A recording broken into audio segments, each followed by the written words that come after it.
milieu de ma carrière de foot, de footeux, de joueur de foot, j'ai commencé à collectionner tous les entraînements. J'écrivais, je notais tous les entraînements qu'on faisait. Allez, tous les entraînements intéressants, hein, j'allais dire. Et je me suis quelque part préparé à être entraîneur déjà. Donc, on ne fait pas ce genre de choses sans arrière-idées. Et je dirais de mes 25 ans jusqu'à mes 35 ans, pendant 10 ans, j'ai noté les entraînements que je voulais noter, que je voulais retenir et que je voulais, même si ça évoluait, que je voulais garder dans une sorte de bibliothèque. Hein. Maintenant, on ferait ça sur l'ordi, avant c'était sur papier. Donc, je savais très tôt déjà que j'allais me lancer dans ce métier-là.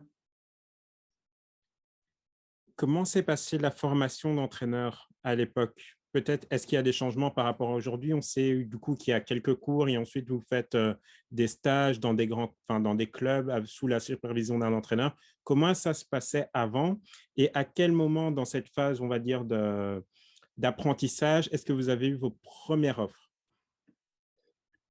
Ben, d'abord, je dois dire, je voulais être entraîneur, mais je voulais être entraîneur que des jeunes.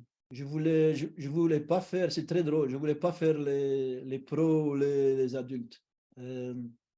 Et au fond, ça a changé quand j'étais assistant à Anderlecht, pas avant. Donc, j'ai suivi mes cours parce que, un, ça devenait une obligation. Deux, on avait l'opportunité au départ de faire ça d'une manière relativement rapide. Euh, donc, les diplômes, on pouvait les faire en accéléré, vu qu'on avait une certaine expérience, jouer autant de matchs, on faisait partie de. Euh, donc, je me suis dit, ça peut m'intéresser, mais j'ai toujours voulu faire les jeunes.